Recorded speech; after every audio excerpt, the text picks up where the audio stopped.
Emory made different picks, and even more different because I got one of them wrong. I didn't read it right. So let's go through the picks right now. We'll start at the front. Smokey, Craig, and I all picked Oklahoma, and Garrett did as well. You see the records on the bottom. Emory and I are tied. We will not be tied after this week in any way, shape, or form. So that is certainly going to be different. But Emory, I'll let you go first. Why Washington over Oregon? So it really goes back to yesterday whenever we had Tim Brando on. Mm-hmm. He was talking about, I mean, this really doesn't matter for in this game.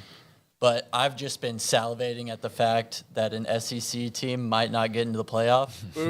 And so with the Washington-Oregon pick, I don't know. It also, y'all were talking about yesterday just how Romeo Odunze, he just always makes plays whenever they need him. And so I'm just kind of leaning on that. You know, Oregon's obviously incredible, but I just think Washington might pull it out. Craig?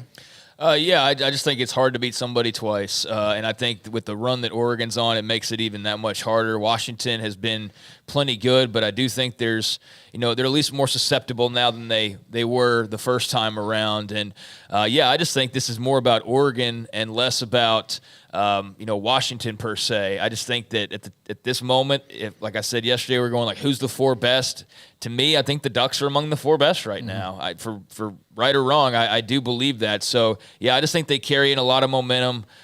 They're playing really, really well. And, Washington's been a bit hindered at times, just kind of a little bit banged up here and there. I'm looking to see if Jalen Polk can get back to it. A couple games of not getting a catch, but that's a really good player who's not had he's had some drop issues here lately. This would seem like a prime game for him to get back in the fold and help out Dunze among others. But this is going to be awesome. I just think that it was such a close game the first time around, and now it's not on Washington's field. Now it's got bigger stakes, and there's been a few games that have passed by, and I just think the Ducks are rolling. So I'm going with UO. Yeah, completely agree with you. I think that the Ducks are just playing really, really well right now. All right, to the next game. We all picked Texas. By the way, I went 4-1 last week. Craig went 4-1 last week. Smokey went 3-2. And Garrett went 4-1. Emory, you went 3-2. So that is where we have done. So everybody kind of picked up on Smokey a little bit, except for you. Not that it we tricked you. This isn't for you to pick. This is for us to make fun of you on the show. Put the spotlight on him.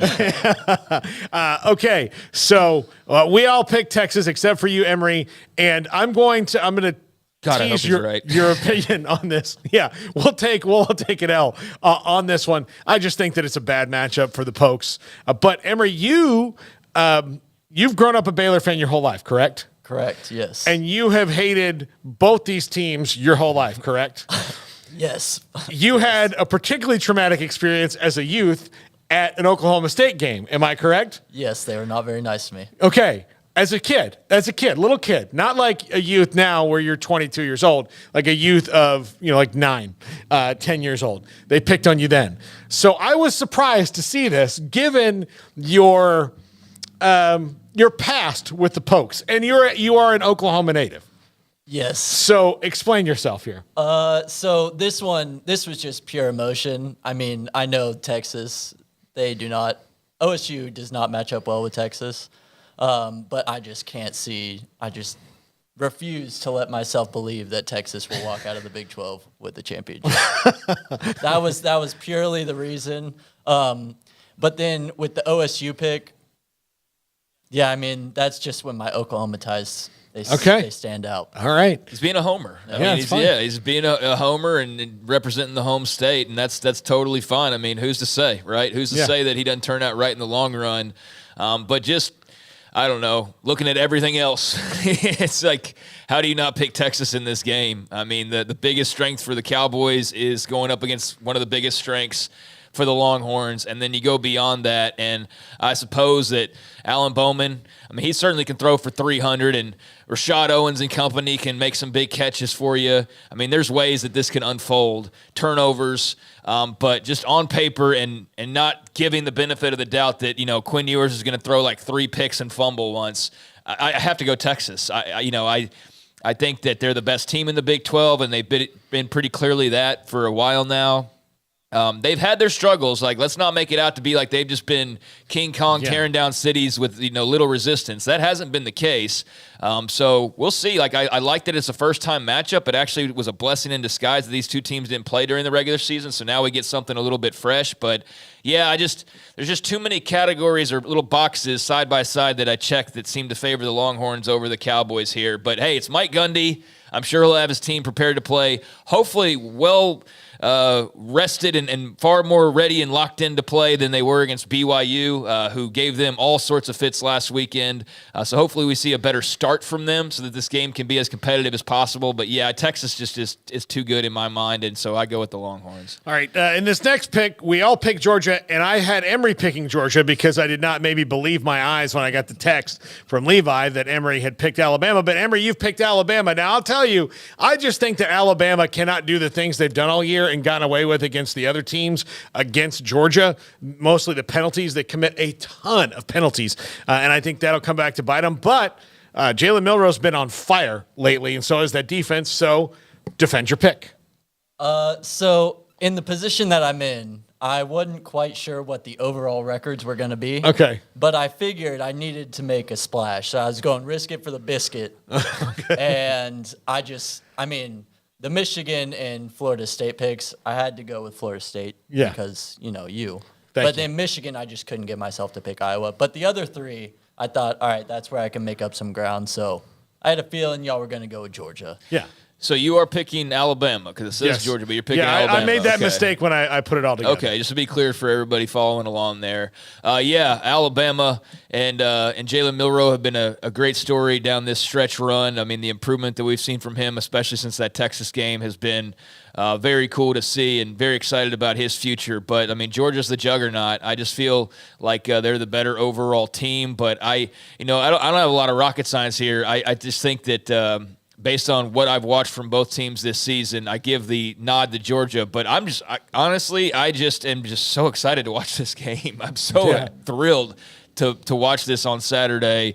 I give the nod to the back-to-back champs who will then make their way into the playoff and try to become the first modern-day three-peat national champions. I think that'll be in play, and then we can put to rest the Alabama playoff spot and whether they deserve to get in over Texas and all of that. I don't think that'll be a storyline because then the Dogs take care of business. But, man, what a potential classic we have on our hands. It's hard, though, to pick against Georgia, even if it is Alabama on the other side. All right, this one we don't need to spend any time on at all. I'll just do what I did a couple hours ago when I asked everybody, no one here smokes crack, right? we're good? All right. No one suffered any kind of I didn't hear any no's, actually. Nervous laughter.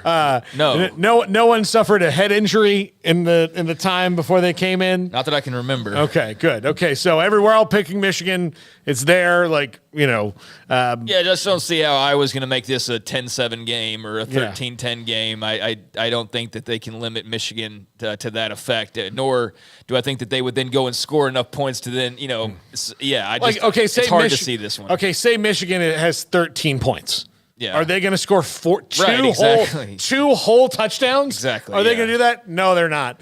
Even Emory, in his desperation to get, to make a move, didn't even do this. Florida State and Louisville, we all have across the board picked Florida State. I think this.